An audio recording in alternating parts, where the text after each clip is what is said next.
I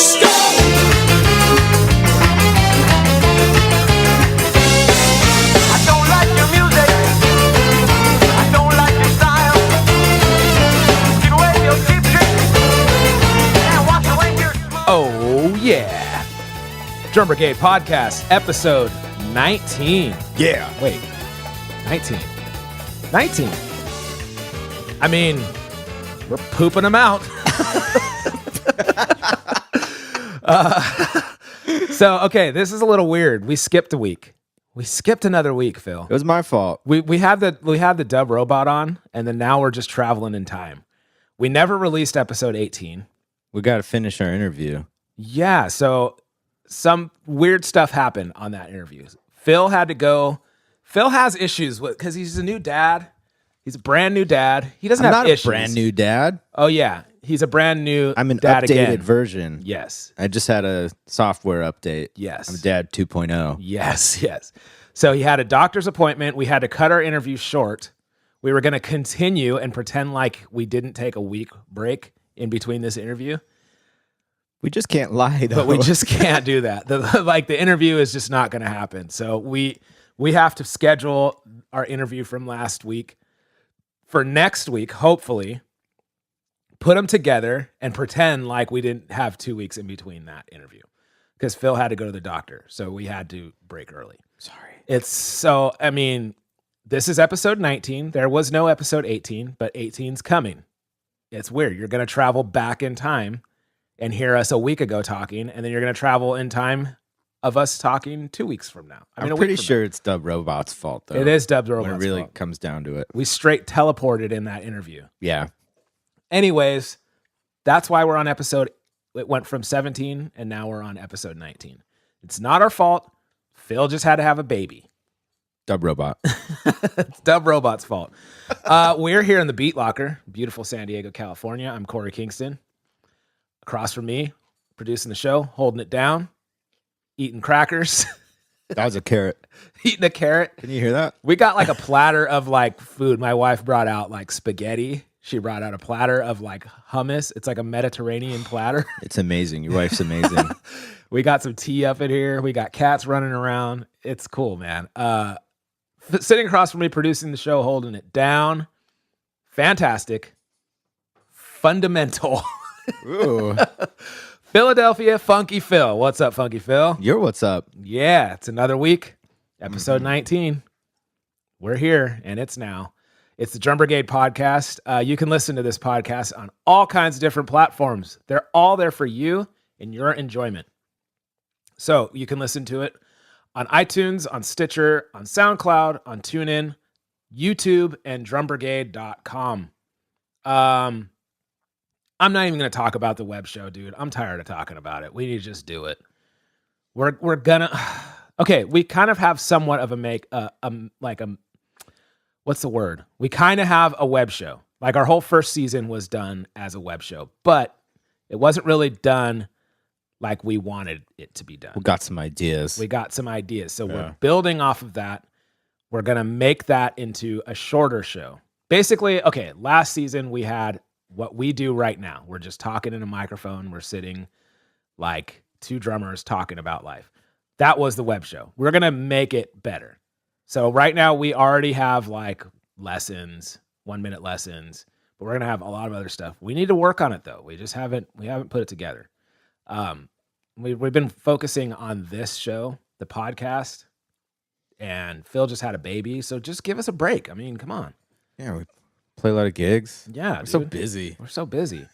All right. Also, the same thing goes for Patreon and all that stuff. Just hit the subscribe button on hit the like button and subscribe button on all of our platforms, especially YouTube. Follow us on YouTube. You can also follow both Phil and I on our personal YouTubes and our personal websites. Lessons. I do a day in a life blog of a drummer, and I put a lot of work into that, but it's like pointless if no one's going to watch it. So yeah, go watch them. Watch it. Those are awesome. And then like tell your buddies like, hey man, have you seen Corey's blog? It's dope, man. He like goes on tour and films it all. It's cool. Have you seen Phil's lessons? Man, I learned so much. I learned how to play a fill in 5. And then I have a song that I can play along with it. Yeah, you don't know what I'm talking about? Go to Phil's YouTube page and subscribe. Yeah. Yeah. All right, there's all kinds of stuff on there. Drum Brigade, it's a community, it's a family, it's a place for drummers, drum enthusiasts, future drummers, and people who are just playing into music and culture to be among like-minded individuals. It's a way to support each other as fellow drummers. It's also a means to push each other to excel and expand horizons in a spirit of camaraderie rather than negative competition. Drum Brigade has products, events, as well as educational lessons. We do videos. We have t-shirts, sticks, stickers. We host sheds, community events, all kinds of stuff. We're working on other stuff in the future. We have podcasts. I don't know if you guys know. It's the Brotherhood of Drums. Phil, are you part of the Brotherhood of Drums? Heck yes. Are you part of the Brigade? Me too. If you want more information, please visit www.drumbrigade.com. We have a crazy, crazy show. I obviously do have a soapbox. Always. We have a really special guest this week. I know this dude very well. He's like a homie. He's one of my good friends. He has a special place in my heart because he built my drums. Oh, so man. Today we're having Sahir from Masters of Maple on. And it's going to be crazy. Oh, yeah. So Phil's nervous. I'm a little nervous because this is kind of a high profile guest, even though we'll chat for hours on the phone, just talking about how lame the drum industry is. But yeah. But anyways, so we're going to have him on. We're going to get on a soapbox. We have some questions, all kinds of stuff. We have a few new Would You Rathers and rapid fires. We're going to get into all that. So let's get into it. You ready, Phil? Yes.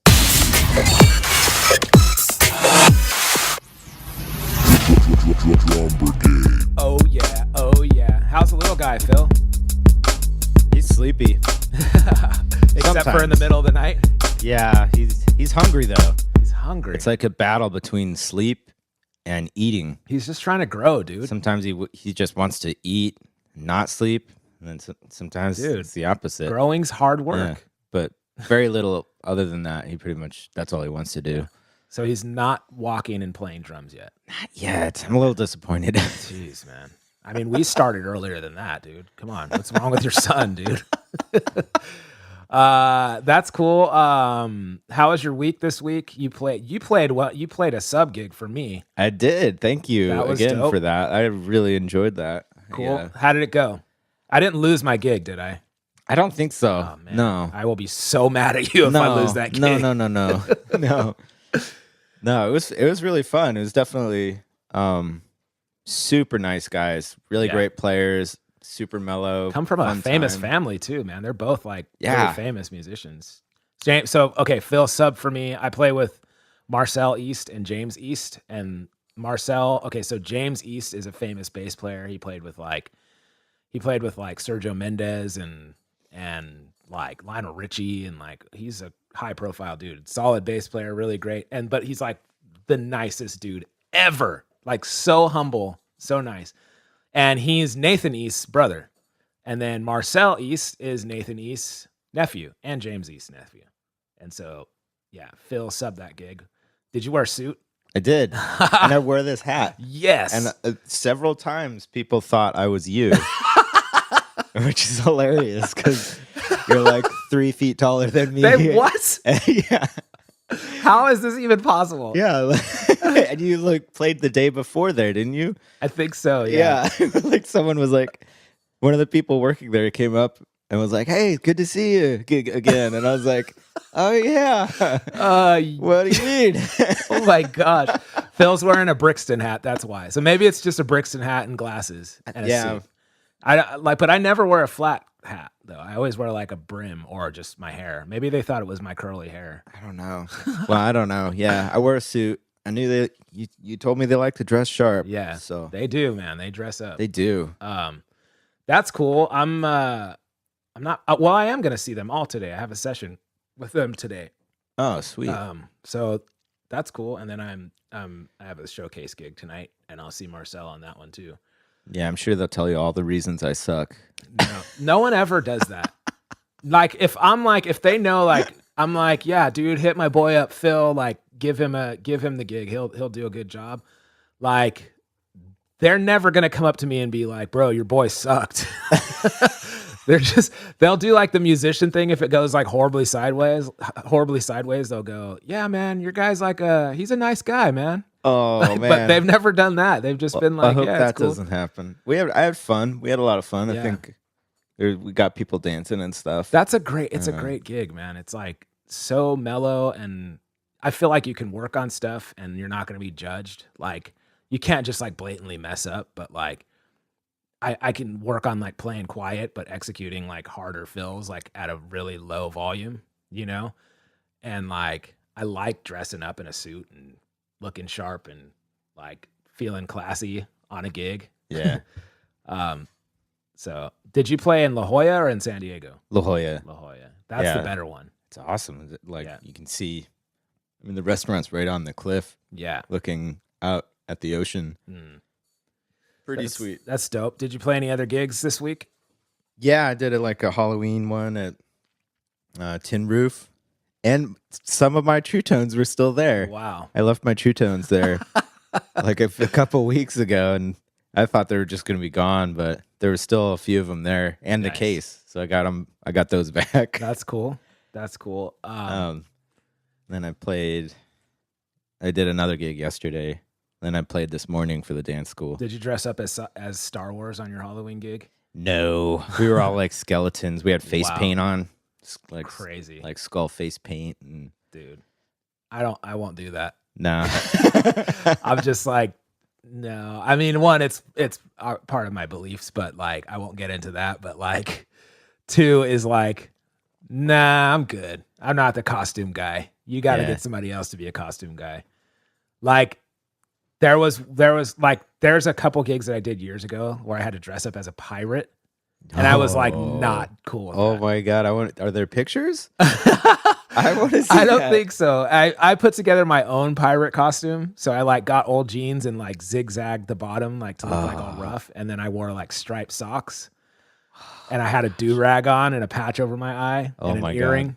And it wasn't like a Halloween thing or anything. It was just like a pirate themed gig. And I was fighting it, dude. I was just like, this isn't me, dude. I take what I do kind of serious. And like, I'm all about joking around and having fun. But dude, I feel like I'm just a monkey, like a clown. Like, I'm not your clown, dude. Like, no. So like, I'm like, nah. So they asked me back and they're like, we're all going to be like undead pirates. And I'm like, nah, dude, I'm not down with that. Not dressing up as an undead pirate, dude. That's not me. That's not what I do. And so Fig dressed up like an undead pirate and took the gig and did it. I'm like, nah, dude. Nah, it's not me, dude. Like, I'm sorry. Oh, that's amazing. I want to see pictures of that. Look, just like, do you still have the outfit? Yeah, I do. Yes. I'm not against wearing costumes. Like, if we're going to a costume party all day, I'll wear that. Like, I'll wear it. But like, when you're asking me to work as a pirate, I'm not a pirate, dude. Well, this gig was a costume party, so everybody in the audience was dressed up. It was like, if we were not dressed up, it would be a little weird because everybody was dressed up. This is the problem though, because I don't celebrate Halloween. And so then I would have like a problem with like, just like, no, I'm going to be the only guy not in a costume. So you need to sub it out. I'm not going to dress up for Halloween. No chance. I'm not wearing a Santa hat. I'm not wearing Halloween stuff. No chance. No chance. I'm not that guy. Cool. Well, how about you? Did you play? Yeah. Of course you played. Yeah, I played a lot this week. Schmucky Metals. Schmucky Metals. A lot of Schmucky Metal gigs. Sweet. They were just like whatever, you know. I played with a different singer this week, so it was much better. I shouldn't say that. It wasn't much better. It was just it was more of the same. It was just I can't really remember, dude. I'm at that point in the year where they're just blurring together. Like I do remember my gig on Saturday. It was very weird, and I do have a soapbox about it, but I'm not gonna like jump on that soapbox right away. Or It's should not that I don't know. steamy. It's not that steamy. I was a little bugged. And then Friday night, my gig, I don't remember. Oh yeah. It was dope. It was like the smallest stage ever. I didn't have a rack tom. I just had like 3 cymbals and a floor tom. Sweet. And a snare and a kick. I don't know why these people running sound cannot figure out how to plug in an SPD-1. Oh no. Rolling. Like, there's one guy that works with the Schmucky Metal Band that has no problem, and it sounds beautiful. There's another guy that has like a great setup, and it's just like, sorry, man, it's not working. The cord must be bad. Switch the cord out. Sorry, man, it's not working. And I'm just like, dude, why? Like, just plug it. You're obviously plugging it into the wrong thing. You can't plug it into the headphone out, dude. Like, you gotta plug it into. He's like, I'm just getting a hum. I don't know. And I'm like, oh my gosh. Huh. I'm like so stoked on this thing, and I'm like working up to using an SPD-SX. Oh wait, quick question. Okay. Oh, you were talking about the little one. The little one. Oh, okay. Sorry. Now, my question's for the other one. I haven't dialed in the other one yet. So the other one was a soapbox, dude. Uh-oh. But I figured it out. So The big it's not one. a soapbox anymore. The big one, the SPD-SX. SX. Yes. That thing is complicated until you figure it out. Then it's the easiest thing in the world. It's so stupid how easy it is. But if you don't figure it out, you feel like there's something wrong with you. So I see all these people like using them, and they look like morons. Like, they're not smart, but they're using this thing. And I'm like, how did they figure this thing out? It can't be that complicated. But here I am. Okay, let me tell you about it, dude. brutal. Let me just make this thing official. Oh no.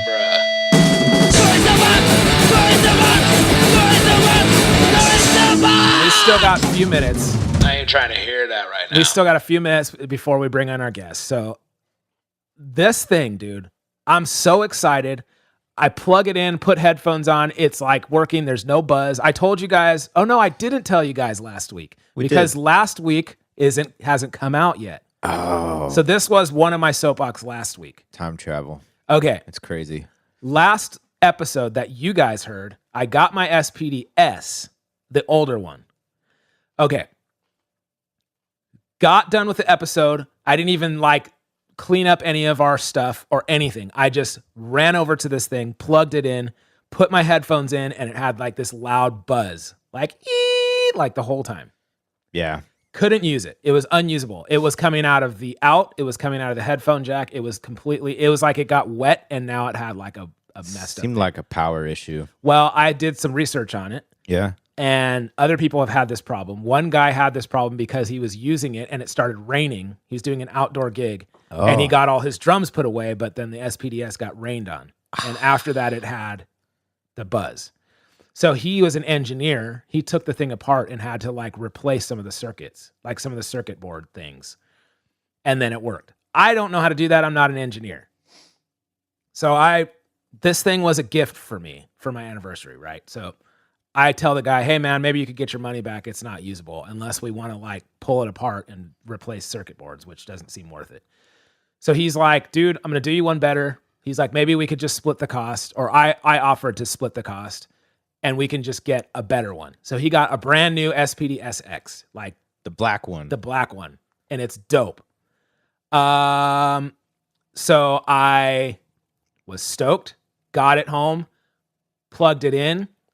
I don't know if you guys know this, but the SPD-S, basic samples that it comes with, preloaded, are terrible, dude. It's terrible. Really? Oh my god. They're good. No, they're horrible. Really? The first 5 kits that you have are loops of excuse me, loops of dance music, doosh, doosh, doo, doo, horrible, But the sounds horrible stuff. didn't they made the 808? I mean, yeah, but there's not it's But their 808 pouch sucks. no, their 808 patch is pretty good. Okay. But there's also better ones out there. Ooh. But for the most part, there's just nothing but loops. There's songs. It's set up for guitar players that want to use not have a band. It's set up for that. Weird. And so I was like, I thought I was just going to be able to arrange some stuff and then use it. No, it's like songs, and it's like, who's ready to dance? Like some of the patches are like literally like that. Dance floor now open, like stuff like that. It's terrible. So like, so I'm just like, I can't use this thing. So I'm like, okay, so we need to figure this out. So I'm looking online. Oh, you got to plug it into your computer. Oh, it comes with a CD. Well, I have a Mac and I don't have a CD drive. So I go to Fry's, I get a CD drive, put the CD in there. All it is really is just all those stupid "Who's Ready to Dance" like samples on the CD that you can. So you can. I save them to my hard drive. I'm like, I don't even need any of these dumb things. They didn't have them for download on the website. They probably did, but I'm trying to be simple here. Did you return that disk drive? No, because it's like $25. It's like a cheap one. So I'm like, I can use it to hopefully download Avatar. All right. Yes. Okay, there's another soapbox. It's another thing. Okay, anyways, so I plug it into my computer. This has been going on for a week. This is my soapbox. I plug it in, boom, it pops up, and then it has like a folder, SPDS. You click on that, then it has another folder, SPDS Wave Manager. That's how you import all the wave files, all the samples that you want, or you can arrange them. So I watched a video. The guy clicks on it, and then a picture of your SPDSX pops up. And then you just start dragging and dropping or removing stuff. On so the I'm different like, sweet. pads, so Yeah. you can assign It's- what wave goes to what Exactly. So easy. trigger pad. Cool. You would think. I click on the SPDS Wave Manager. It like acts like it's opening and then it closes. And it says it's like an error message on my computer. The Wave Manager quit unexpectedly. Uh-oh. And so I'm like, what the heck? So I click it again. It says try to reopen. Click it again. Opens, closes. It's quit unexpectedly. Click it, close it. It's like, I'm getting so mad. Like I punched it a couple times. I wanted to throw it out the window. Like you actually like I punched hit it? the pad. Like, dig it!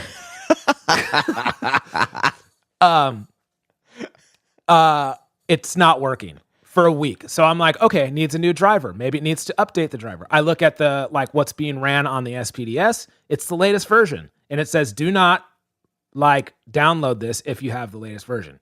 So I'm like, I don't know what to do. Look at my computer. It's the latest version. So I'm like, why is this not working? Everything is updated. So let me try to download a driver for Mac. Download a driver. Nothing happens. I click it. Opens, closes, quit unexpectedly. Now I'm like, dude, I'm like so mad. I'm like, me and my wife tried to go to the movies and it was just like, I was just like super pissed off, like not happy. What movie did you see? We didn't go. Because you were so mad? You're like, I'm so mad I can't even sit in a comfy chair in a movie theater in the air conditioning. There was like another problem with the movie thing. Like we couldn't, we were running late and we were just like, let's just go another day. And I get home and I'm like, I can't do this right now. And I put it back in the box and shoved it in the corner. And I was like, I don't. And then I'm like seeing all these like fools online like using it. And I'm just like, ugh, how come I can't? So this goes on for a week. I try to plug it in, try to download a driver, try to open it. Maybe my computer needs an update. Maybe the SPDS needs an update. Nothing is working. Nothing is working. So finally, I'm like, email Roland. Hey, Roland, how's it going? Great products you have here. What did he say? I'm like, I'm having trouble with this. It keeps saying it quit unexpectedly. Oh, there's two different, they respond. There's two different, well, first of all, Roland doesn't have a number to call, which I really wanted to get on with like tech support and have them help me out because I wanted to use it on my gig. Couldn't do that. So I hit them up, email, they call me back. They're like, hey, by the way, your like Wave Manager, there's two different versions for Mac. You have to download them here. What do? They send me a link to all the list of like drivers that I've already been on every day for a week. So I still don't know which one it is. And so I'm like, dude, I've tried this, you idiots. Jeez. So anyways, I call up my buddy who's like a pro at using it. And he's like, oh yeah, it's just, you need an update for the driver. That's it. He's like, I'm looking at it. I'm on the website right now. Here's the version that your computer is. Here's the one that you need. Click on that, downloaded it. It says it's been installed. I click on the Wave Manager. Boom, it's open. This dude should get a job at Roland. Oh, I know. Tech support. And so then on top of that, he's like, hey, by the way, I have a ton of samples that are dope. I've like paid for some. I've like made some. He's like, I've made loops for songs that we play on like covered. He's like a guitar player, but he's like, I use one in my own band. And he's like, so just get like a thumb drive and I'll give you a bunch of cool samples that I use. And like, you can load them in that thing. And I'm That's like, awesome. oh yeah. Yes. So I'm going to do that. And that's that. And so now I have a working SPDS, but now I still have to dive in and like calibrate stuff. I think that's the right word. And then I need to like, it's like weird. Like, so if there was a loop on that pad before, like if you put like a hand clap on that pad, then it'll still loop. So it's like, oh yeah, you have to like, change it from one shot or loop or yeah. So I'm figuring all that out. And then there's like some volume issues. Like some claps are like very quiet and some are not, but it's complicated, dude, this thing. yeah. Just want some. Well, some of them probably have dynamics. Yeah. I fixed the dynamic thing too. Huh. I got a lot to figure out on this thing. I need My to spend the whole day. question is, does that have a separate output for the kick? Like, I think so. Like if, because I've encountered this sometimes where people mixing sound want like your low kick tone to be a separate channel, so they can just send that to a sub separately and then have all the rest of your sounds go through the mains. Yes. The guy that I was talking to that helped me said that's what his band does. His band never brings a full-size kit anymore. They bring like a little tiny baby kick drum. They put a trigger on it. Ooh. And they run that separate so they don't have to mic it. And they're like, they have an actual like the kick drum, a big kick drum sound that they have sampled, and they use that. I don't know if I like that, but I mean, you can. So is you can run there that separate? Is there a dedicated kick output, or is it like there's I think just it's left and right? And you have to pan? No, I think it's a separate trigger for like, a trigger input. I'm talking about output, like the sound that your Roland poops out. Mm-hmm. Can you send it to different? Can you send the different channels out to different output channels, or is it just a left and right out on it? Oh, okay. I sound really dumb, but I have no idea. I haven't gotten that far, Phil. I just started arranging samples on the actual pads. I just went through the like sample library and was like, okay, I like this clap, and I'm going to put this one on number 1. Yeah. So, yeah. All right. Anyways, I ain't trying to hear that right now. that's one of my soapboxes. One. I feel like I can't be that angry.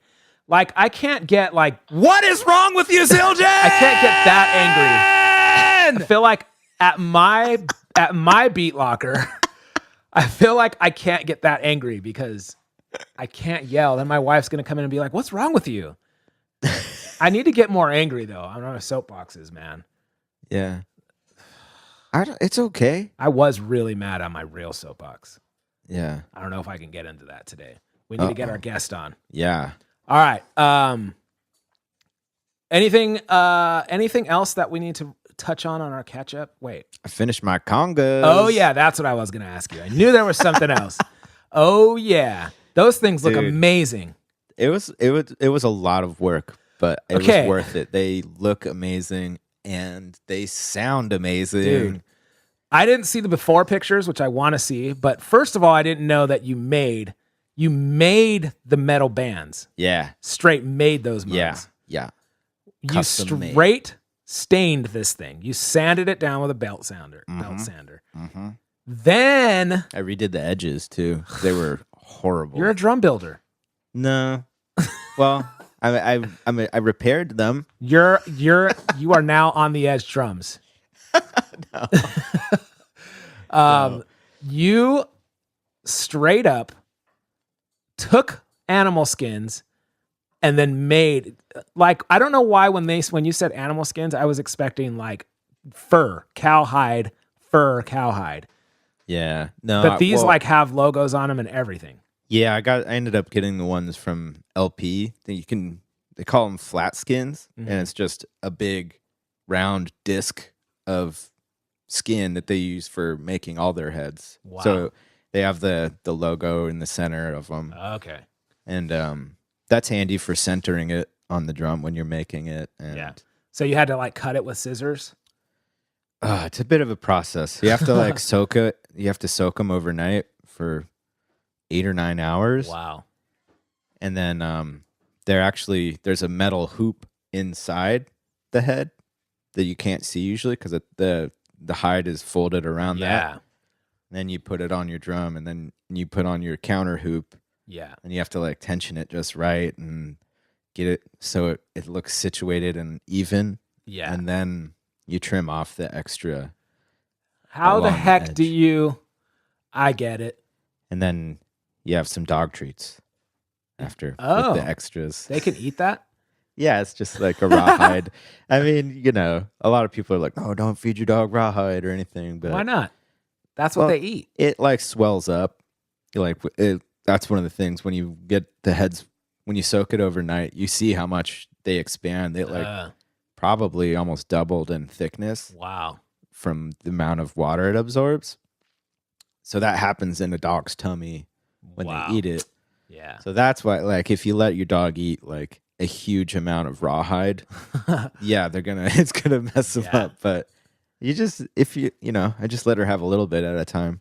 Man. Well, that's dope. But- They came out like they look dope, like vintage looking. Yeah, they are. I think they're from the 60s or 70s. Man, that's dope. Real dope. But I was gonna do synthetic heads, but You can't do them because they're odd sizes, right? yeah, dude, I went through this whole thing. I like talked with Remo, went back and forth. I sent them all these specific measurements and stuff, and they made these real specific recommendations for the synthetic heads to get, and I bought them, and Dang. they were not even close. So I had to return them, and I was just like, F it. I'm gonna go hide. Yeah, with I mean- the hide heads, and because it's custom for the drum, and it'll Well, work. and you actually like made them, like you didn't like skin the hide, but you put the heads together. Like you refurbished those congas like from top to bottom. Yeah. You built metal rings. Yep. You stained, sanded, and you cut down the tree and you made it. No, all right, you didn't No. go that far. But they're really dope. They're really dope. So I got to start a project of restoring my timbales, and like it's not going to be that hard, and I don't have to make like leather like heads, but I need to like not sand them, but steel wool them all down, make them all shiny again, bend them back into place. They're a little lopsided. Oh. And then some of the bolts are stripped out. Like I want to get new hardware and new heads, but I think these are the timbales that I had when I was born. What? Like my dad said that as soon as I learned how to stand up, I was propping myself up on the couch and leaning over and trying to hit his timbales. Like, That's awesome. And I think those are the ones. What? So I got to wanna do that keep with those. mine too. We should have a timbale party. Let's do it. That won't take us very long. That will take us like an afternoon. Yeah, that's what you think. I know. We need to get some heads from Aquarian. Do they make? Yeah, I guess. Yeah, 'cause they do. they make like specific timbale heads. Well, I think you just can get single ply though, can't you?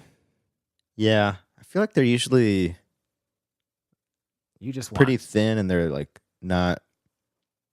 Right, they're usually like a smooth white. Yeah, they're not like but they make coated. that, don't they? Yeah. Yeah, I'm sure they do. If not, Remo does. It's true. All right, cool. Let's wrap this up. Let's move on to our special guest. Drum Brigade. Oh yeah, Yes. Phil, Yeah. got a special guest on the line. Oh yes, we do. This is a man after my heart, man. This I think he's got it. Look, dude. No crazy weird feelings, but bro, I love this dude. Like I love this dude. It's like Yes. my fine wife, she's fine, right? Oh, she fine. She's fine. And then there's this dude. Fine like wine, dude. On the line, that voice you hear, the voice of an angel, the master builder himself, Sahir Hanif. What's up, buddy? Hey guys, how are you? Yeah. Finally, dude. I've been wanting to have you on for I a long know. time, dude. I know, man. I'm psyched, and thank you for that intro. That was dope. People are gonna think we're friends after this. It's great. It's like, you're like a high profile guest. So our show is like just a little too janky. Very high profile, as you can see. I'm actually on my plane headed to the Balkans. Dude, the whole thing. So I only have a few minutes before we touch down, and then I helicopter to my boat somewhere very far. The thing is, you think he's joking, but like sometimes I get on the phone with you, and it's like you never know. You never know with this guy. You're always up to something, dude. Like. Yeah, I just got off a boat with P. Diddy or something weird like that, dude. Like, yeah, it's great. Yeah, well, actually, today Martha Stewart was making breakfast in the house. Yeah, that's a boring story. You don't want to hear that. Oh my gosh, dude, it's so awesome. It's so funny. It's great, man. Hey, and Phil's out of jail too. That's a good time. I'm out. Yeah, he's still got the shackles on, dude, but he's out of jail. Yeah, well, house he's arrest. Got that house arrest situation. That's okay. Freedom. Phil, dude, straight up I literally gangster. just ruined the show in 2 minutes. This is bad. I apologize. Dude. Everybody's literally like, the guy we knew nothing about, we don't want to know anything about him. Dude, awesome. Dude, you just broke the internet with like this announcement of the Trash Talk snare. It's Mike Dawson approved. Oh, yeah. Mike Dawson tested and approved. Mike Dawson, angel himself, dude, scraggly-haired angel, Broadway angel. Dude, do you know that Funky Phil went to like college with Mike Dawson? They like know each other. Yeah. Did you really? Yeah. Oh man, that's amazing. What Dawson is like the most slang dude I know. Like I can only imagine how fun he was in college. Yeah, well, he was pretty serious when he was like in the master's program where I was, and he was pretty studious. Yeah, but he seems like really nice, that guy. Really nice, sweet guy. Yeah, here's the thing about Mike Dawson that not many people know. For those of you who don't know, managing editor, Modern Drummer at large, and that dude is probably one of the smartest guys in the room. But he's like a total trash bag like us. He's great. Like he makes the funniest jokes. And I say that in a very loving way, by the way. Mike's like a really good friend of mine. But he's like one of the funniest, gnarliest dudes. But then he'll go and teach. He's like a professor of English at a college. Dude. And you're like, what? Wow. Oh, I forgot, Mike. You're an actual adult. This is amazing. Like, I love getting Mike out of his comfort zone. Like he's so funny, but like he also like, like his job and then the Mike and Mike podcast is like, and like all that stuff, it's like I don't think they like take risks as much as we do. Can I say that? I don't know. Did I say that out loud? They seem like a politically correct probably show. Did, yeah. Like I've never really heard them say like this product sucks or like this fool sucks or anything like that. Like no, yeah. I will say they do a really good job of like. Let's start off by saying Mike Johnson is like a sweetheart too. I've got to spend a little bit of time with him as a view, Corey. Like you're just hanging around NAMM and all that stuff, and he's just been a really good dude. Both of them are really like they just have really positive like attitudes, and like they're really just like nice about a lot of stuff. And I think because at the end of the day, it's like by the time they look at a product, like they don't just you can't just pop stuff into Johnson's lap and Mike Dawson's lap too. Like they're busy guys, and they play like some of the best stuff out there, which is great.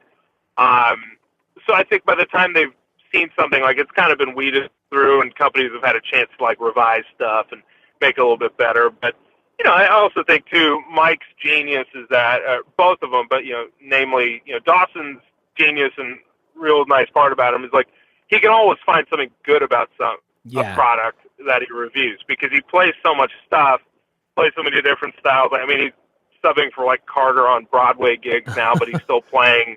He's doing clinics, like all kinds of stuff. So I think he sees such a variety of stuff. He can kind of just like find the gem in a lot of things. I mean, this is coming from me. I met him when I just didn't really have that much cool stuff going on. And, he checked out a couple drums and everything was great. So it was very cool. And then, over the years, like I just got more dope and then, things took off there. That's my narrative. That's what I kind of stick to. It's like, when things got even more dope, it was great. How could he resist? But when I met Mike, it was just funny. he was really cool, and he wasn't just like, oh yeah, it's another custom company or anything like that. So he really does take the time to like get to know the people behind all this stuff and get the gist of the story and all that. And then, he does what he does, man. It's great. But yeah, their podcast is cool, and it is connected to the magazine, so it is very like it's like the fun recap of the magazine. You know, like I don't really read it as much. I'm guilty of it because usually when I get my physical copy, like I'm flying a bunch or traveling, so I usually lose it within like a day or two. So that's kind of my like, oh yeah, cool. Like and I can't really read that well, to be honest. So it's fine. I'm joking. I can read just fine.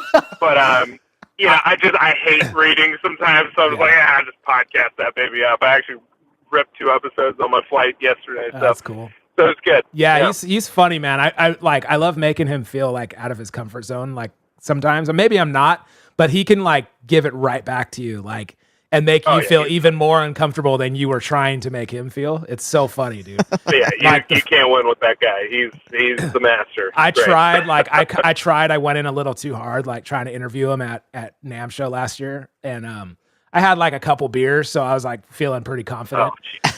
Like I was like, oh, this guy with this podcast I've never heard of, and like I'm like, I should have said that. I like went in a little hard, like, this podcast that no one listens to. And then he's like, we're only like 180 episodes. How many episodes do you guys have? And I'm like 6. I'm like, oh man, he like totally got me. Single digits. Yeah, dude. So yeah, it was one of those. And then I listened back and I'm like, I can't post this dude. Like this fool, like Mike is cool, man. But I want to have him on and just like, Yeah. You should, man. Come on, get on that. Actually, put them on blast right here. Mike and Mike. Both Mikes. Yeah. Come on, get on it. Both Mikes. Yeah, I'll show you how a real podcast sounds. I'm just kidding. So anyways, dude. Okay, I didn't say all that. I'm just kidding.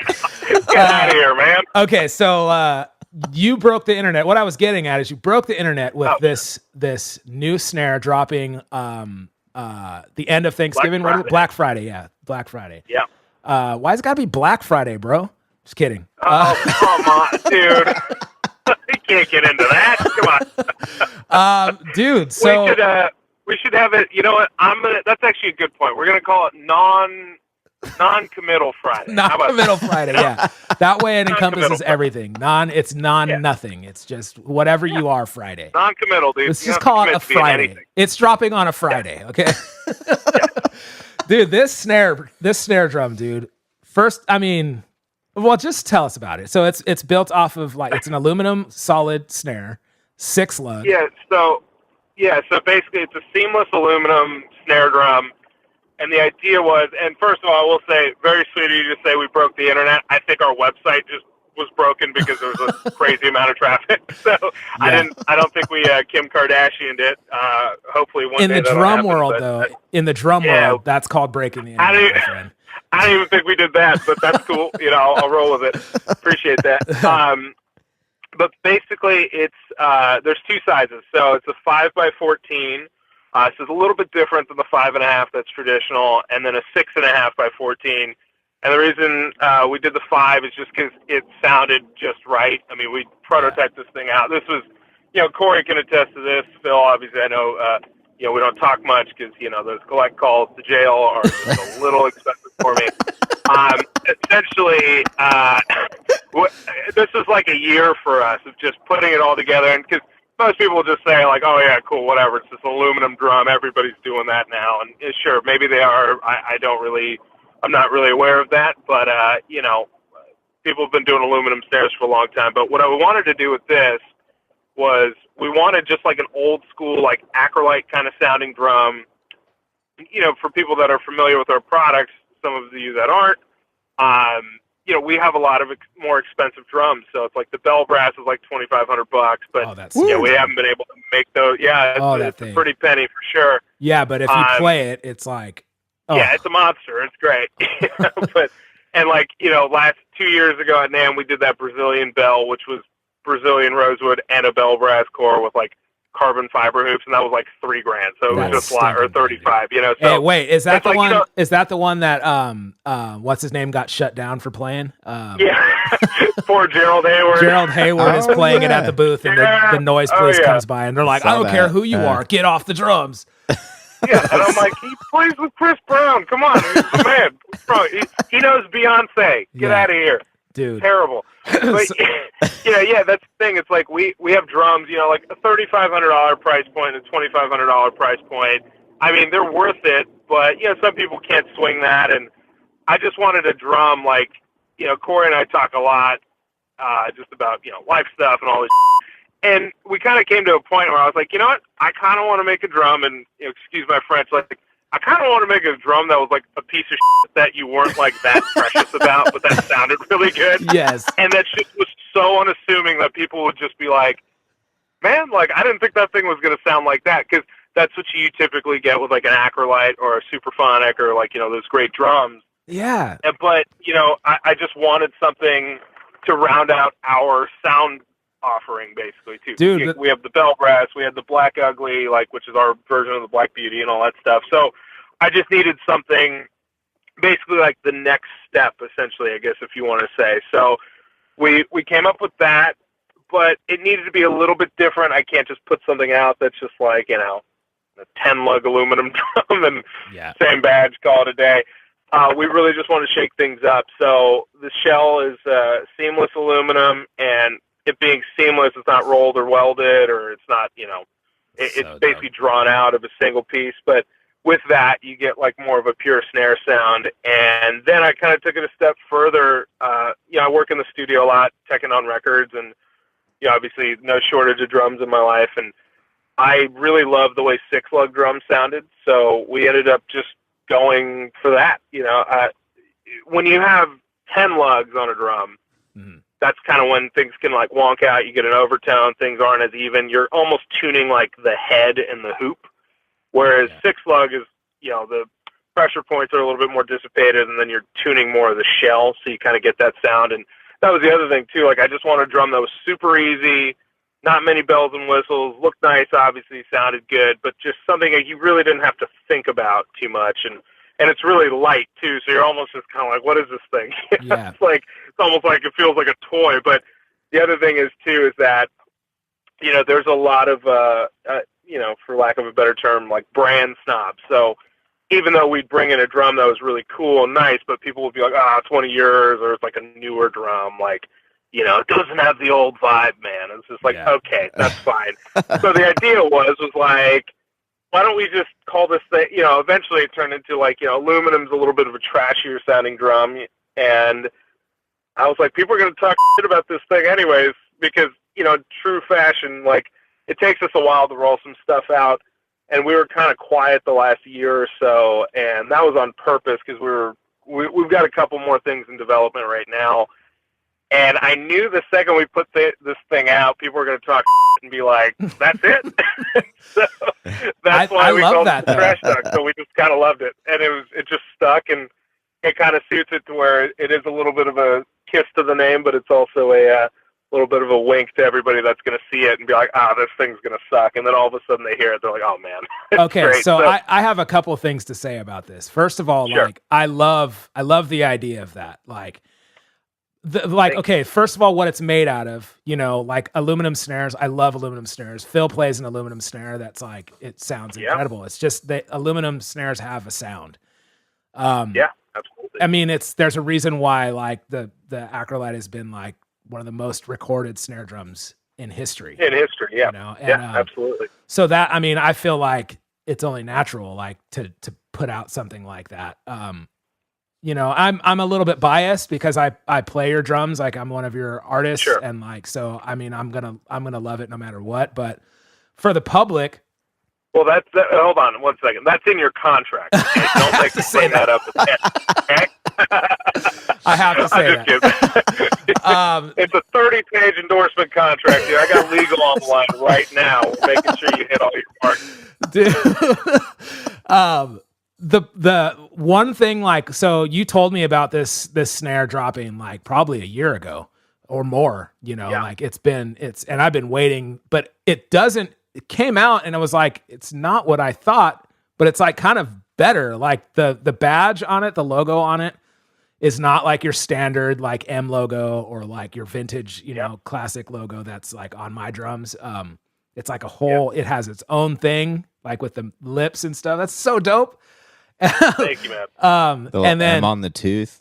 yeah, M on the tooth. It's a strong look. Thank you, man. The other thing that is so dope is that there's a very limited number. So a lot of these custom companies will build one-off snare drums. You know, and like that's cool too. But like I like that the approach is like a series, but a very limited series. I think it's gonna have go up in value because you can't get it anywhere. It's like some of those like older like Dinette snares or something that like people like if you could get your hands on one of those and if you could get it at a reasonable price, you need to just pick one up because it's like they're so valuable because they're so hard to get, but they're also a high quality snare, you know? So I think that's super innovative and super dope.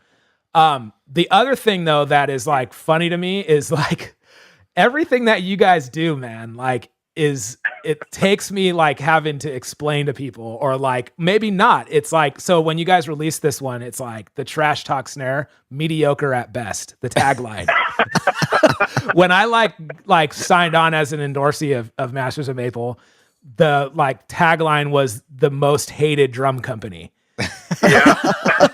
And like I you go on your website and it's like these drums aren't for everyone and like stuff like that where I'm just like, dude, that I like for me that attracts me to that's kind of the attitude that I try to have with Drum Brigade too, where it's like, dude, this isn't like we don't want everybody to be involved in Drum Brigade because it isn't for everybody, dude. Like it's a certain type of dude that is like part of our crew, you know, and like I feel like a lot of guys in our industry just try to like collect drum endorsements or like, I don't know. They're not really forming a relationship with people or like going for a company that suits them. And like, I've played a lot of different custom drum companies in the past, you know, and wasn't getting the support that I needed. But this was different for me because I felt like I belonged with, you know, the Masters of Maple family. Again, like I'm speaking very biasly, but it's whatever. But like I feel like I have a sense of we have legal on the line. You're almost here. You're fine. Okay, good. Like I just feel like I have like a sense of belonging, but I also feel like these drums and like the trash talk is a drum that suits me. You know, like I definitely want to get one. Like, and like, I just was like immediately like, oh my God, like, what do I got to do? I better start driving Uber, dude. I better start like picking up some other gigs. I better start doing something, man. Cause I got to get one of these drums, dude. Like, cause it reflects me. So anyways, I was just talking about that, like mediocre at best, you know, most hated drum company, these like taglines that you guys have. Like so what is it's all hype. Yeah, it's all hype. It's all hype. Like like what is behind that? Like I think it's so funny and I feel like I get it. Like, but I feel like a lot of other companies are going to be like, bro, these guys, dude, what are they? They think so highly of themselves or like, what is going on here? And also I think a lot of other drum companies don't really have the balls to put something out there like that. That's like blatantly like, it's like a kind of a sarcastic twist on marketing, you know? So like, what's up with that? Yeah. Well, if you, thank you for all that. And yes, I am glad you're part of the gang. The thing is like, if people listening, if they haven't figured it out now, I am very sarcastic. So it's kind of like, that's just my humor, you know? I would say to touch on a couple things, the taglines, well, actually, first, let's start with like the trash talk itself and then everything else. It is limited. I mean, for those who don't know, everything we do is actually limited. So we do 50 kits a year to the public, and once they're gone, they're gone. Currently, we have about a 2-year wait list for the stuff, and that doesn't pertain to artists and backline companies. Like, I mean, altogether, we probably do this year. I think we're going to do close to 200 kits, which is kind of insane for us because you know sometimes we're on the ground cutting stuff down and, you know, we're sourcing everything locally, as much stuff as we can, obviously. But it's a lot of work, you know. It's a small crew. Like, we keep it very tight and, you know, it's nuts. And we're pressing shells in the house. Like, it's not, you know, there's no like off the shelf kind of thing. Like the most standardized thing we probably have are like the vintage kits where it's like a gum core and then like mahogany, rosewood, or babinga. Those are like the standards. But limited series, it's like you can literally blend anything. And most guys do. They want walnut plies. That alternate. It's endless. So what we wanted to do was, again, create a drum that was like super easy, unassuming. It wasn't at a crazy price point too. Like until Black Friday, you can get it for like $650 on pre-order, and then it goes to $750, which is pretty competitive with all that stuff. I mean, That's hardware's cool. like chrome over brass. Like it's there's no like factory seconds, and it's not like some janky parts that we're using. Like it's all first-rate stuff. And this is also going to be a drum that, Capitol Studios is going to get one because we built the first house kits for them, and we do a lot of stuff with them as well. Like, backline companies are going to get these snare drums for artist use. Like, it's a real drum. It's not just like a gimmick. Like, some people saw the badge originally, and for those of you who are listening that didn't see it, it's basically a pair of lips that's kind of biting your lip, and there's an M on a tooth. That was mainly because I got a bunch of friends with gold teeth. I think it's great. So I thought it was funny. I don't know. And it's kind of like biting your lip is something you have to do in life and sometimes in the drum industry. So as you guys both know, so that's just kind of it all. Everything I do kind of has a weird purpose to it. I like to just embed things in like a very cryptic way. That's kind of always been funnier to me rather than just being obvious. And that'll kind of touch on the taglines. Were just having more fun with it, because the other thing is too, it's like the drums are so competitive and we're tiny compared to everybody. Like there's these companies that are giants. Like we sit in a really nice area, and I'm really happy with what we do and where we've brought it. But it's like you have like it's just insane. It's like a pissing contest on another level. It's like the best, the brightest, the best sounding. It's just like, dude, nobody remembers that. And that was the other thing too. It's like, well, how do you differentiate yourself? And I'm like, well, why don't we just say it's like the drum everybody hates? People will just laugh at it. Like, be like, or some people that would take it literally would be like, oh my God, these must be horrible. But they would still Google it. So Right. It was kind of like a funny way of just saying like, well, yeah, but I will say this. We haven't used that slogan in 5 years. Everybody still remembers it. Yeah. So it kind of worked, I guess, in a way. And, it made some heads turn, and like, people in the drum industry are like, what are you doing? That's what I think is great about it is like, Yeah. I don't feel like anybody in the drum industry, like at NAMM show, people are taking themselves so serious, dude. No one would ever be like, we're the most hated, bunch here. Yeah.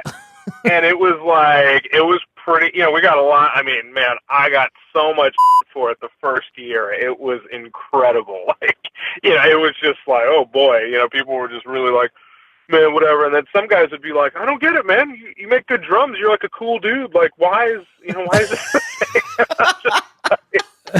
come on, really? You don't get it? Don't beat yourself up. I feel like it's like, hey, you get there. Yeah. Like, okay. I feel like though what it's doing too is weeding out the dudes that'll never get it anyways. Like if we have to explain that, these drums aren't for you, man. You're just like and that's the thing. It's like, even on the website, it's like these drums aren't for everyone. It's not to be mean to people or rude, and like we're not trying to be the mean girls. Like somebody said, you guys are like the mean girls of drums. I'm like, no, dude, we're definitely not. I'm like the shepherd of the weird. Like if you don't fit in to a lot of places, you end up coming here because you couldn't really fit in anybody else's box, and that's the thing. Like, and I think you're right, Corey. It's like, you obviously get it, but like for a lot of people, and it's not to be competitive or anything like that. It's like, you just kind of find what you like, and Right. It doesn't matter if it's not my stuff. Like, obviously Phil, like you play a brand of drums that you really dig, and like that's great, and you fit in over there, and you like the vibe, and it's what speaks to you, and that's the same thing. Like I think people have it twisted. For a long time, people were like, man, you're trying to like. There was a point maybe 2-3 years ago, we were getting all these like crazy bands signing on, like Walk the Moon and Cage the Elephant, and they were, and AWOL Nation came over, and like they were leaving like Ludwig and Gretsch and all these great companies, and it wasn't like we were luring them away with, my pile of money, it's like, I'm saving that for something else, Like, that's a whole different thing. I'm hood rich, son. No, but like it was the truth of like they saw the drums. They may have played them in the studio, met me, or maybe I teched on a record for them or whatever it was. And they just got hip to it through their friends, and they really just liked what we were doing, and that was it. And there's certain guys like, Josh Homme, from Queens of the Stone Age, he's the front man, but in Eagles of Death Metal and anything drum related he does, like he plays my drums, like he's like part of the gang, and he's a great friend of mine. But Josh is like a superstar, he could go play anything he wanted, but he kind of liked the vibe, and I think he liked how gritty it was, and like, how tongue in cheek all the marketing and stuff was too. And it's not really marketing, it's just kind of who we are, and that was just kind of it. So it just resonates with people. So it would be the same thing of like, we're not stealing anybody away because that's not really something we do. But the other thing is like, can you imagine a world where everybody played one drum? It wouldn't work. It just wouldn't be a thing. Like, can you imagine if every artist like played one brand of drums? Like, it makes no sense. But there's certain guys where you look at them, like, especially like more of the legacy guys, like, like Steve Gadd playing Yamaha. Like, can you imagine him playing something else? It's like, nah, that's just kind of his thing, and it makes sense. It's all good. And I think that's a fun thing. And you find, the companies that'll support you and give you what you want and, give you a home. And it's just our stuff's a little bit different. People kind of gravitate towards it. And, we're building like a different kind of thing over here, and it's like it's small and it's like a little biker gang. Like, that's the best way I can describe it. But, that's just what it is. But it's all kind of an attitude. It's more of like, we're living it. It's not just like I clock out at 5 and, I don't really think about drums the rest of the day. I mean, sometimes I wish I could because they're all consuming. But, at the end of the day, it's just like what we do. And a lot of this stuff is a reflection of me, just stuff you're going through and, changes and growing. And, I've been doing masters for like 15 years too. Wow. So it's like, it's been these drums have been a progression, it's just kind of like different eras, and it's been really interesting to kind of watch to see what they've turned into. That's super dope. That's like, like just letting everybody like into like, like the world that like I'm in or like Phil's in, or like a lot of people don't know. Like, first of all, like I've had a whole soapbox about people and endorsements. But like for me, like what's really cool about playing, being part of the Masters of Maple family is even for like, I'm not like an A-level artist, but I'm like a full-time working drummer, musician. And I've had like accomplishments and stuff like that. Like, okay. I gotta stop you right there. We're going to be real. We're going to talk some real let me just tell you, bros. Okay. Here's the problem with endorsements. Yes. This is what I'm trying to get at. But this is why we've done what we've done. And I never understood the A level and the B level. And like one dude told me he had a C level endorsement. And I was like, what is that? Like, I don't even, what is that? Like, and it didn't make sense. It's like, and that's what we've removed completely. There's no levels. Right. And what I like is like, the only level is that the playing field is level indeed. It's like, I didn't want people to feel weird of like, oh, well, Jack Irons plays our drums and we could take him to the steakhouse. But, Corey, is playing with the Agrolites in a bar in Europe. And so like, we can't really, we got to take him to get like a burger. It's like, it's the same thing. It's like, but it would reflect, and you would see all these companies like, where they would take certain guys to dinner and then where they take certain other guys and they wouldn't have time for certain people. Right. And, that's fine. Like, there are these massive companies, and sometimes, scale happens, and that's all good. But for me, I was like, nah, like, it's different. Like, when you have, like, the people that play your drums in a general sense, which is great, or support your product, and that's awesome. And you give them the time you can, and they like what you do, and they support your brand, and you provide great service and a great product. And, like, that's how the consumer side works. Wow. But the artists are different. You have to... It's not just buying a drum and then it's like, cool, we're going to give you a discount and then see it. It's like we wanted everybody to feel like one and the same. So like the same cost, Jack Irons pays, Corey pays. So it makes people feel like they're actually a part of something. Right. Because, other than that, it's like if you're once you're in, you're in. Like, and I say that all the time. And, we weed guys out and, we've said no to a lot of people. And it's just because it's not it's just being honest. It's like, yeah, it's not really going to work, because some guys are just out there like endorsement hawks, you know. Like, Right, that's what I we're was in a saying. business that's so, you know, it's like every dude at NAMM with a backpack, like, yo, let me get one of these. And it's like, dude, it doesn't fucking work like that, you know. It's like, yeah, I'd love for you to get one of those. Like, do you have a credit card or something? Like, fine, you know, but no, and the thing is like, you have to really get into bed with the company you want to represent, and that you feel represents you in the right way. And it's a whole thing, you know. It can't just be like, you know, fly by night. And there's been so many companies. The last 10 years in drums, in my opinion, have been the wildest ever, because, you know, it's like this custom explosion and all these companies that came out of nowhere, and that, you know, they just took out loans and just flooded the market with all these drums to bring in all these artists, and, you know, now they're gone. You know, it's just like, but it doesn't. It really doesn't work that way. You know, you have to have guys and girls and people in general that just believe in what you're doing, and then you can give it back to them just as hardcore because you believe in them. That's the difference. So like, yeah, like what I was saying is, like, for me, I was always searching for years for a company that I believed in so much. It wasn't about getting free stuff. It was like, I'll gladly pay for it if it's something that reflects me and that I want to use, you know? And like, I always approach companies with that too. It's like, let's not even talk about like, you can't give away stuff and all that. I'm not even asking for that. I'm like looking for a company that like I'm comfortable playing.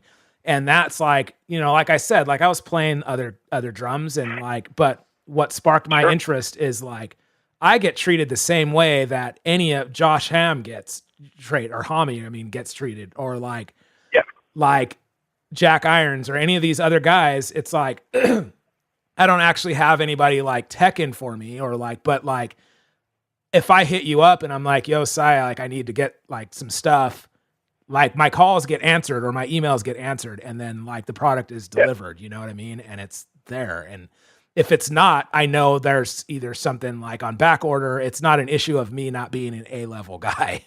It's never, it's never that. It's just what it is. And again, too, it's like, I will say this, and this is in no disrespect to anybody.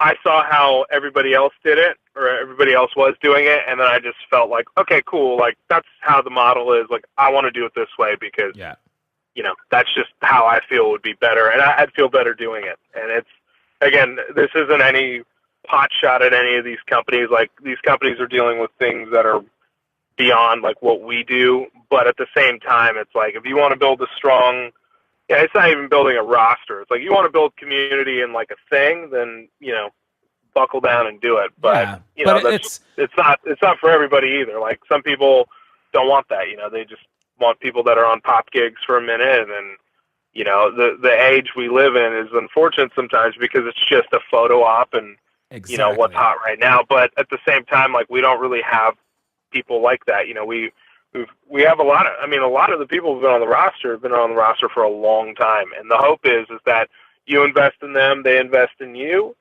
and you guys keep growing together, and good things will come for both of you. And that's kind of what you want. And I've told people, like, I don't really care if you're playing arenas and, you know, or whatever. And we have guys that are doing that. Like Matt Helders from the Arctic Monkeys plays our drums, and like, you know, and yeah, that's the first time I said that out loud. But, you know, Helders is like my dude, but, you know, but they're one of the biggest bands in the world, and, you know, selling out arenas all over Europe and the US, and crazy, dude.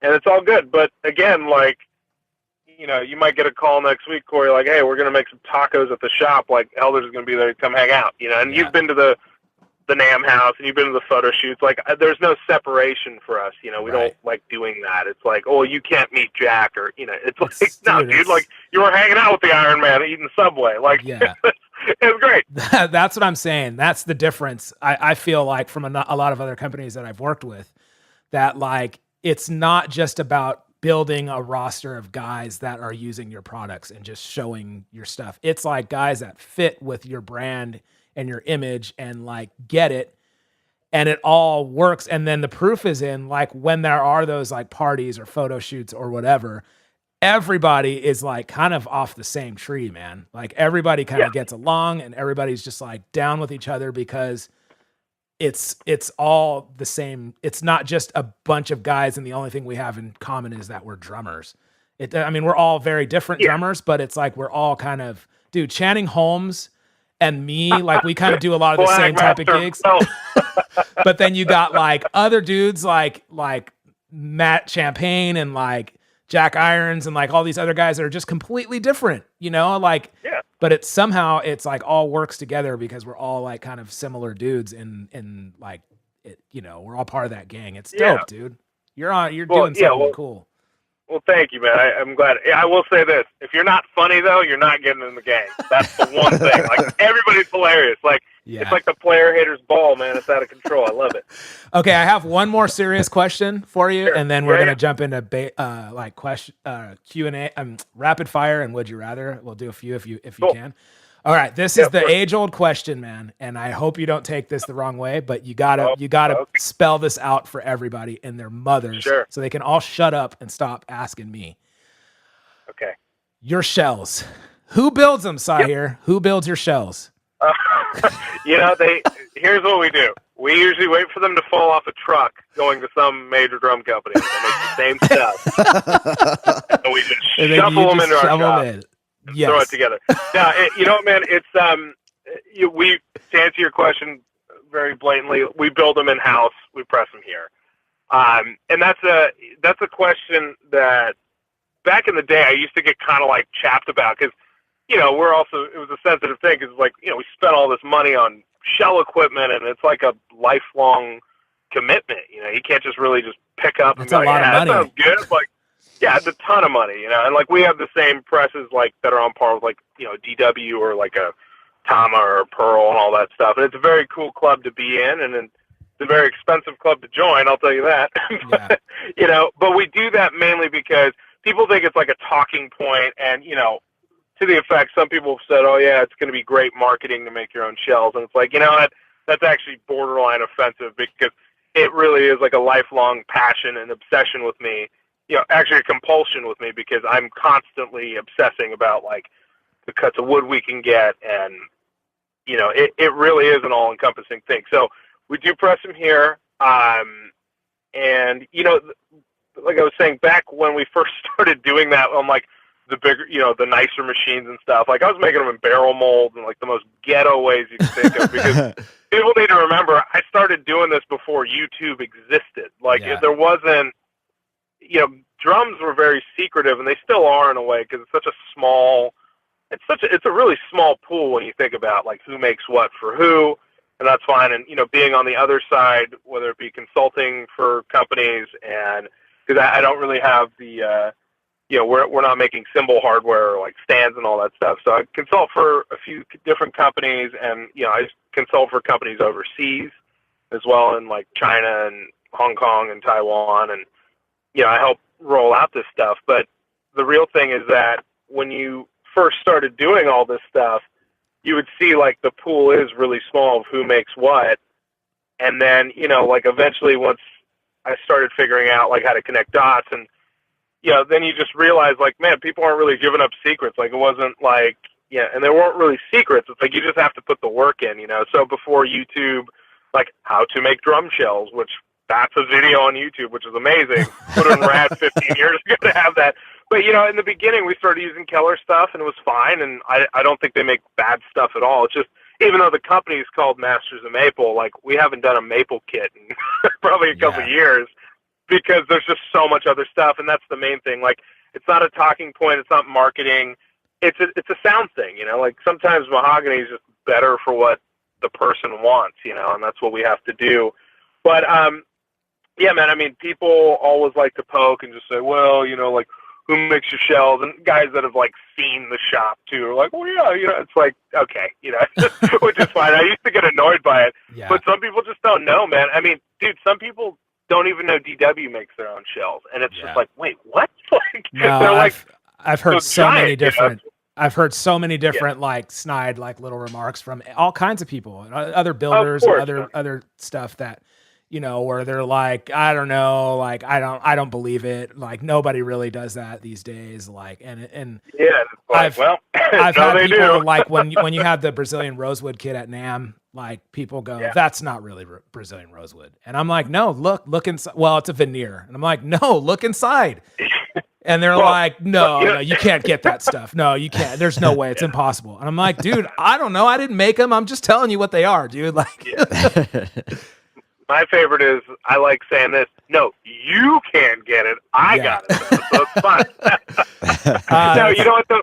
But, also a common thing to debunk, people think veneers are like countertop veneers. They're like, oh, yeah, because people, again, that's why I used to have a little bit of a chip on my shoulder. But, you're also trying to break yourself out of this whole, like, homogenized, like, and again, no offense, I'll just say generic shell. I don't need to assign anything against a specific brand, because I'll be nice. But, like, we're just breaking out of this whole thing. So, yeah, you used to take, like, kind of offense. And we're like, oh, yeah, people just, you're using this, that, and the other. And it's like, nah, dude, it's totally different, because a lot of people forget, it's like my art too, it's not just like a thing to me. It's not a product. It's not a unit. I'm helping build somebody's sound, and I take it very serious, and it's, Corey knows too.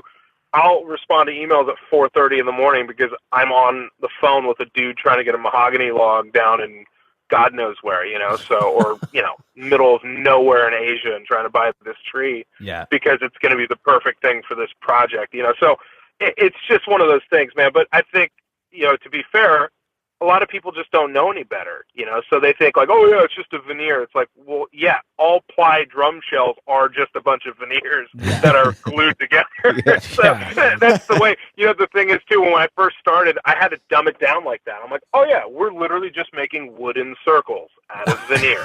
And that was like, oh, because if you think about it, before YouTube and all this stuff, man, like, where do you even start? You can't go to like Home Depot and like, hey, I want a drum shell press, please. It's like, no, exactly. You'd have to, I had to teach myself how to engineer and figure it all out, and to woodwork too. So essentially it was like one of the best things that happened to me because you have a different kind of respect for it. And I think what it did was we figured it out on our own. Like, I have my own way, and then other people do it a different way, and it's all good because that's what works for us. And there's no right or wrong way. I mean, this stuff shouldn't really exist when you think about it. It's like the most ancient instrument is a drum, but we just threw a bunch of technology at it and hoped, and it rounded itself out. I mean, in the beginning, some of those shells were a disaster, and I have a few that we've saved over the years that are just like, this is going to be like a museum piece in our own little showroom one day because it's so bad. Like, this is the worst, and then figuring out glue and all that kind of stuff. So it really is like an educational thing for a lot of people. And I know there's a lot of people out there now, like,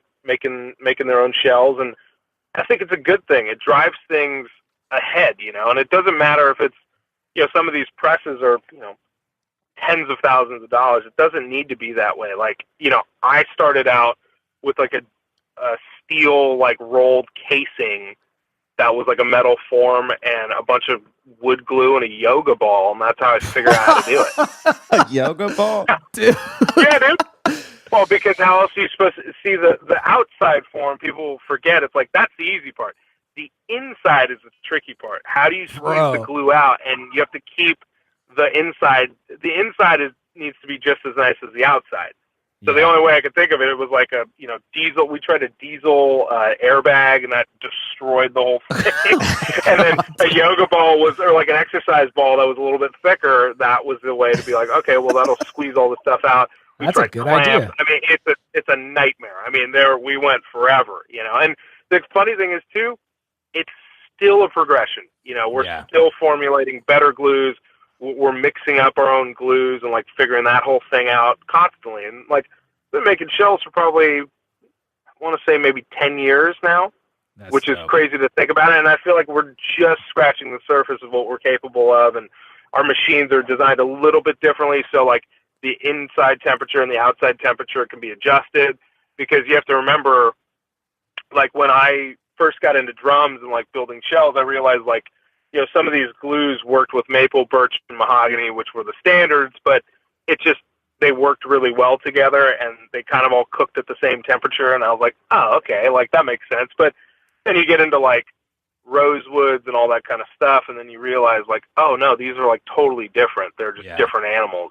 Like, they have different oils in them, and sometimes the way they dry are different. So it's all been kind of a progression, and then you have to kind of play scientist with like these interior and exterior temperatures, and you have to have this thing cooked correctly and be round. And, by the time it gets out, if you tap on it, it sounds like a table. It's like, well, you got to start over again because it's only going to be worse with like some lacquer and some hardware on it, So it's a whole science. But yes, in fact, we do press our own shells. You heard it here. And you know what?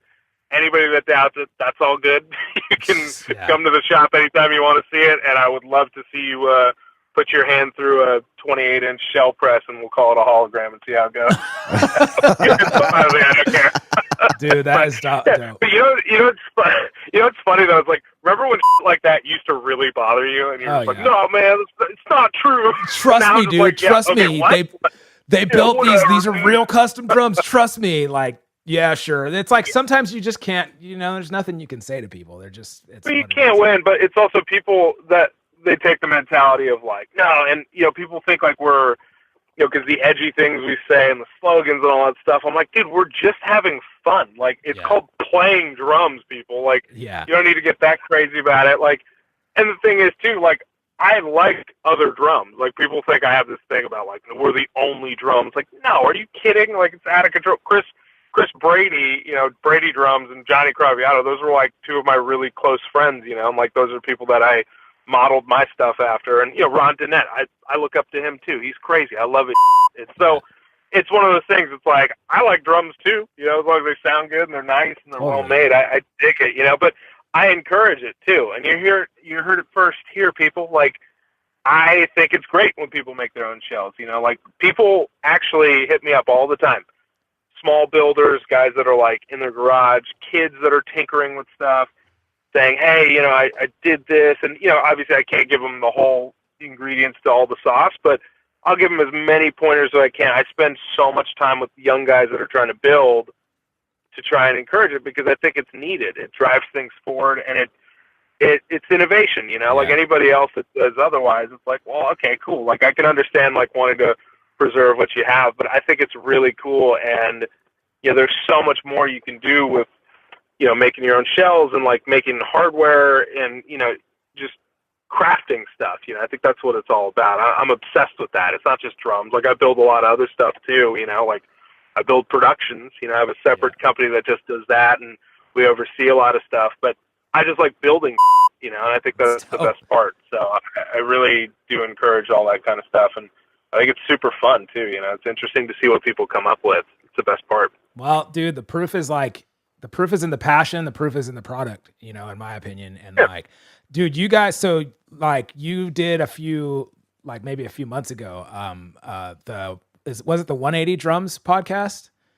I did. Yeah. So Rose over there. Yeah. If you guys get a chance, like our show isn't really like that. Like, but if you want to know the history of Sahir and like the Masters of Maple and like all that stuff, go listen to that podcast, dude. Cause it's like that. I just love that interview so much because you talk about what goes into building a kit for an artist and, or like what goes into actually building your kits. And it's just like, it's so informative and so dope. And like, for people that don't know, how drums are really made and like what goes into it, I feel like you guys, like as builders, pour your heart into it for us as like, artists or players. And like, that's cool. That's like, it makes you appreciate like what goes into your drums, especially if you play custom drums. So, that's a good one. 180 podcast when you were on there a couple months ago. Check it out. You want to get into some basic, like fun questions with us? Yeah, let's do it. All right, here we go. Drum Brigade podcast. Oh yeah. Funky Phil's dancing. Woo! Dude, what's prison like, Funky Phil? Yeah. You do push-ups all day? Or? Everyone thinks it's horrible, but it's like, it's pretty fun actually. You get to work out. It's funny. I really think like Phil, if the three of us went to jail, you'd be dead. I would probably not survive. Phil would probably thrive in there. He's just like running cigarettes and just doing cool shit all day. Like, but Phil would be totally like, fine. Not what you think, dude. He'd have like cornrows and like he'd be like sagging. Out of nowhere. Be like, what happened to Phil? Dude. Yes. Oh All my right, Phil, God. give us a rapid fire Q&A. So these are not meant to be about drums. These are probably going to be really dumb. You take your career so serious, Sahir, and we got to like Oh lighten it up, yeah, dude. so serious. So these are not meant to be like well thought out. They're just Okay. meant to be like whatever, dude. All right, Phil, give us one. So, someone gives you a time machine. Do you go to the past or the future, and how far? Oh man, Ooh, good one. I would. Damn, son, crazy. Wait, okay. Can I go like anywhere? Yeah. Anywhere. All right. Okay. I would. Okay. Do these have to be long or like thought out? it's a rap. It's Whatever you think. whatever you think, but it's called rapid fire. So Okay. I would go back to 1912 to the Titanic and pluck me off that because I died on it in a past life. That's the truth. Boom. Next one. wow, Onward. that is so deep. That was a Son, good one. It's real stuff. Wow. Okay, man. Where would you go, Phil? Oh man. Wow. I think I'd still go to the future because I want to see like, all the robots and lasers. and Yeah, stuff. I'm going to the future, bro, because in the past, civil rights, bro, I don't know where I can go. You know what I'm saying? Yeah, you better stay away. We already know how it ended for you, dude. It's not good. Yeah, that's what you're trying to say. Come on, you could have stopped it, Corey. You could help. I could help, but no, I'm scared. Actually, dude. you know what?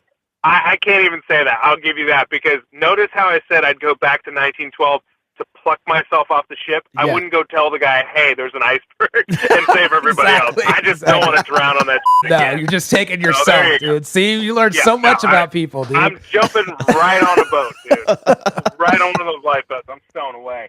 All right. Well, this is a scenario. So you're in the studio a lot, but you're in the studio teching a lot. Do you like play in the studio at all, or is it mostly just teching stuff, or like? Yeah, I do sometimes. I mean, if it calls for it, I mean, friends of mine that are producers will be like, dude, come on, like, it's 2 songs, just come in and rip it, and it'll be fun. And, Yeah. and if they don't have, like, a band or a drummer, like, set up for it, if it's, like, maybe something for, like, a video game or a movie or something like that, or, small film or, whatever it is, they'll have me come in, and sometimes I'll end up playing some weird percussion on something I'm teching on just because I'm friends with the band and the producer, and, That's like they're all about it. So yeah. Okay, so we might get a different perspective on this question. So you're on a session and bombing. It's like the worst case scenario.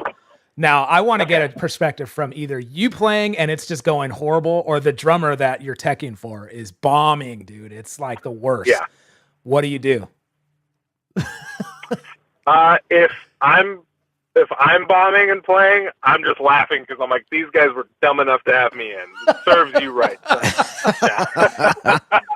No, I mean, I think, being a drummer and being a musician in general, we're chameleons. You kind of have to adapt and you try and work it out. And some is just harder than others, that even with building drums, like that happens at times too, or doing live shows or on the road. So, you just try and make it through it and try and, even as painful as it may be, just survive it. But I will say, if I'm teching for a guy, I actually really like being in that seat because I, keep it pretty light and like to have a lot of fun. And you want to make people feel comfortable on their drums, of course, and just in general.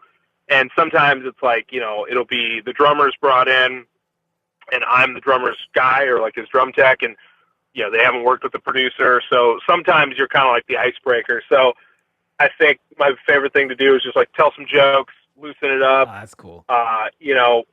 Even if they don't smoke cigarettes, I say, hey, you should go buy a pack and start smoking now because maybe that'll help you. And same thing happens. They just forget about everything. Like, wait, what? Like yeah, take up a new hobby. Cigarettes are cool. It's the whole thing. I'm kidding, kids. Cigarettes are not cool. I don't even smoke. So there Didn't you you put? But, just... Yeah, this needs to be edited out. So yeah, just kind of try and lighten it up, keep it fun too, and just keep it moving, man. Like, and being somebody's drum tech, like you're the kind of their cheerleader, and when you're on the road, a lot of some of these guys out here listening are probably familiar with that. Like, you're kind of their therapist too. So half the time, just saying, like, sometimes if the producer's a little harsh, you go up to him and be like, this guy doesn't know. Come on, just rip it. And the same way. And then 2 seconds later, you go in and you're like, this guy doesn't know. Talking about the drummer too. Yeah. So it keeps it loose. It keeps it light, but I just think having more fun with it and just, really just keeping it light. That's all you can do, because at the end of the day, you're still in the studio. It's going to be cool. And you're there to work it out too, So didn't you didn't you put one time baby powder on this dude's coated snare? Oh yeah. He hit it, No. Oh yeah. he hits it the first time and he's white as a ghost, dude. Oh man. Yeah, there was I won't name a name for that one, but the fun part was when that happened, he was using 2B sticks, and I'm like, dude, on a coated Emperor, and I'm like, homie, you're gonna literally chew through that in 2 seconds. Oh. And I think he kind of just loved, and the CS dot sounded better, but I think he just loved the fact that I had to go change the head every 3 takes. Oh my gosh. And so I was like, all right, dude, that sounds good. And 5 head changes later, the first day we changed heads 5 times on that same snare because that was the one. Oh. And so the next day I was like, all right, I'm going to pay you back. And I just, granted, this dude's like a homie, but I put a little bit of baby powder in there, and when it exploded on him, I subsequently walked into the room and I did the LeBron, and I was like, "King!" And that was it. And I clapped my hands, and everybody else thought it was funny. He was pretty mad, but a few minutes later, we were laughing, and that was it. Great. I wish I got to do that sometime, dude. That sounds so funny, man. Best prank you could pull. All right, one more rapid fire, Phil. Okay. Oh, wait, okay. You want me to pick another one? Yes, please. Oh man. All right, best movie ever. What's the best movie dude, ever? Yeah. Come on. Can we do a top 3? Sure, yeah. Okay. Dodgeball. Mrs. What? Doubtfire. Hey, shut up, dude. Don't even. Did you say Mrs. Doubtfire? Did you say Mrs. Doubtfire? Yeah, dude. Robin Williams. Come on. Rest in peace, son. Yes. What's wrong with you? That was one of the best movies ever made. Wait, what was the third one? Dodgeball, Mrs. Doubtfire, and the third one is got to be Nothing to Lose with Martin Lawrence. It's one of my favorite movies. These are so random, dude. I thought you were gonna say I don't know, dude. Casablanca. Inception. Shut up, Corey. Get out of here. Freaking Inception. Yeah. Sick. No, I'm not you, dude. What's the what gangster movie, dude? That man. My 3 favorite movies: Steel Magnolia. What is wrong with you, Corey? This is Doubtfire, dude. This is Doubtfire. It's one of the funniest movies of all time. Dude, I hate whatever that fool's name is, dude. I can't stand Robin that. Williams? I hate Robin Williams. Oh my dude. gosh, really? Not funny he's at all. Dead, How can dude. you hate can't him? even talk shit. I know, Oh, but he's my not God, funny. What is wrong with you? He's just, I'd never like that dude ever, dude. Brutal. What's your favorite movie, Phil? Avatar. Shut up, Avatar. fool. Shut up. Not true. He thinks I like Avatar so much because I was trying to download it before Dude, you tour do. one day. There's this one place, a casino I play, and the green room has an Avatar poster Yeah, in the every green room. day, I'll get a picture of this fool standing next to an Avatar poster. I'm like, dude. Just admit it, you love Avatar. I do like that movie, but I don't know if it's my favorite. I think it is. Okay, my all-time favorite is Cloverfield. Oh, yeah. Oh my Love that movie, It is dude. not. It is. I love that movie. I love that movie. dude. Cloverfield? You might as well have said The Purge. Yeah, what is that? Okay, second, I love this movie called As Good as It Gets. I love a good rom-com, dude. Rom-com. Right. Yeah, dude. And then lately, dude, I've been getting down. I don't know if it's my favorite, but I've been getting down on Meet the Parents or I used to love The Mask. I used to love The Mask. The dude. Mask. Oh, my God. All right, let's go on. You remember Cameron Diaz in The Mask? Oh, dude, that's probably why I liked it so much. Amazing. She Come was on. super hot, dude. Okay, would you rather? Drum Brigade. Phil's favorite drop. Drum brigade. Drum brigade. Drum brigade. Yes. Sai, what do you prefer? Let me see here. Oh, this is a good one for you. Cake or pie? Oh, cake, son. Oh yeah. Dang. That's what's up. pie? That's what's up. I'm sorry. Are you a real person talking to me right now? Get out of here. Pie. Pie. Phil loves pie, dude. I'm on team pie. Spare me. I'm Pie all the way. Phil, give us another so one. that, Pie is for freaking jailbirds, dude. I guess so. All right, what do you got, Phil? Let's see. Shoot. Should we do the Marry, Kill, F? Oh yeah, Let's that's do a good it. one. Oh. Marry, Kill, or F. You have to put them in order. We've got Guitar Center, Sam Ash, and Sweetwater. Oh, jeez. Can you just kill everything? That's what I'm You just saying. sort of scare me, man. Okay. We ask everybody this one, dude. It's always like either the same, and then we explain Phil's lineup, and then they're like, "Yeah, I'm going with that." Well, let's see what he says. Yeah, let's see what he says. All right. Are we First talking of all, about, like... why are you asking me that? sorry. I had to drop. Sorry. Yeah, that's weird. Sorry. I'm sorry, everybody. That was Corey's fit of rage for the day. Wow, what a drug user. over And there. check out this fit of rage that I had a few weeks ago. What is wrong with you, Zildjian? That's what I was waiting for. Hey, don't talk about the Z like that, dude. I What's wrong love with you? Zildjian. I love him. That was when I was waiting for my symbols, though. I was like, I don't know what's going on. You were pretty upset. All the back orders, son. I know. All right. I know. I got those mugs. They sound beautiful as ever. All right. Anyways, Marry, Kill, F, Guitar Center, Sam Ash, Sweetwater. Okay, are we talking about, like, a corporation as a whole? You have to marry all of them? No, Or, you have like, to marry that? one, you have to kill one, and you have to F one. Okay. I'm going to say...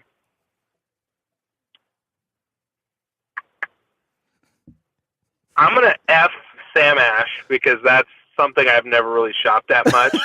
Maybe there's a little bit of mystique to it, you know? All right. Like a mixed bag. You know, it's like the deep seas you want to plunder as a pirate or something. This is such a good question. So I'm gonna F Sweetwater. Wait, Sam Ash. Oh yeah, whatever. Yeah, same thing. Okay, I'm gonna F Sam Ash. You can't F them all, dude. No, and then I'm going to marry Sweetwater. Okay. And then I'm gonna. Oh man, that sounds weird to say. I got to kill Guitar Center. No, it That's doesn't. strange. It I sounds used to work there. perfectly reasonable. I want to kill him every time I go No, in there. you know what? No. I'm gonna kill Sweetwater. I'm gonna marry Guitar Center. Wow. That's a Yeah. first. That's the first Yeah, time. and you know why? Let me justify this to you. You heard my thing about Sam Ash about being a little side piece, whatever. That's fine. Yeah. The killing of Sweetwater, it's like you can't hear drums on the internet. It doesn't matter how good your is or whatever. Nothing beats going in there. It's this is a long-winded one. I will say this because this goes into something I'm really particular about of like going into stores and like going into like bookstores and music stores and all that. That was the best part. Guitar Center used to be banging. I used to work at Guitar Center. I used to love it. You know, I did, and it was a great way to like learn stuff. And you know, like the hours were kind of long and the money sucked a little bit, but it was still cool. You got to be around drums all day. And you got to help a lot of people, too. And this is back in, like, the heyday of Guitar Center when you could make deals and, like, guys were gigging and, like, you'd help them get that cymbal. And it was like, yeah, I can take an extra $10 hit because you'll be able to get the cymbal today for your gig tonight. And that was the you know, so I feel like that stuff needs to come back there. Because if you've gone into a Guitar Center recently, I did a couple weeks ago, it was such a bum out. Like, it wasn't as good as it used to be. Like, the people aren't, like, they don't really even have like a lot of staff to cover all the departments, and like, you know, it's kind of drabby. It sucks, and no offense to them, it's just like they've had so many financial things that have happened to them. But it's like, yeah, people should be able to like, if you want to go buy a piece of gear, granted, like, you know, if you're gonna go buy a bunch of like plugins and like, you know, weird like synths and all that stuff, you could probably buy them offline because that makes sense. But like, drums and guitars is like, I want to feel the stuff and go hit them and see how they sound. And, like I always wanted to have a drum shop as a kid where I could go like kick it and just talk like drums and, like go check out the new sticks and, like that's fun to me. Like, don't get me wrong. Like I live off Amazon. So like, ordering stuff without seeing it and like thinking about it, one of my favorite things, and it just shows up. It's like magic, Yeah. But I would say like Guitar Center needs to like, or whatever it may be. It's like there needs to be a music store that like survives because kids are so like disconnected with like what it's all about, with the way they buy stuff and the way they hear stuff. It's like you can't hear the beauty of a snare. I mean, Dawson did a great like demo for the Trash Talk, but like, like some kid on his iPhone, like if they think it's dope, it's great. But like, I want people to be able to go in there and like whack at it, And granted, we're not in stores, but like, so it's kind of a moot point. But it's like you should be able to go hit stuff and like check it out. Like places like Chicago Drum Exchange, like that place is awesome. Revival in Portland, like Nelson in Nashville, like those places are really cool staples. And sorry if I left anybody out, but like those are just hip shops to where it's like that's what drumming's about. And I think for Guitar Center, that was what it was back in the day too. It was like back in the 80s, people like actually used to like go. Rock stars used to shop at Guitar Center. It was nuts, Dude, I remember those days going in and getting like a pro discount and like, I mean, it was cool then, but it ain't like that anymore. Yeah, it's just different. Like, it's just there's no vibe to the place. It's like very, even when it was super corporate, it still was fun because like the people that filled those places were great and like really liked drums and they loved gear and they were just so excited about it. And me, when I worked there, like I loved drums, hardcore just like I do now. And it was so like, I remember my favorite thing was merchandising. That was a job nobody wanted. I loved it because you got to like get the new stock of all the in and like lay it out there. And like you actually cared about your displays and like did it cool stuff. Now it's just kind of like now it's like a bum out. And again, Sweetwater's great, and I shop there all the time too. But it's like like I don't want Hal at Sweetwater calling me 30 times to be like, "How was your stuff?" It's like, dude, this is the lamest ever. I just want to like, I want to go in and just like say what's up to the GC and like, he knows me. I get a discount. It's great. I don't want to be like a customer number on a call list that they just flood you with shit and catalogs. It's like,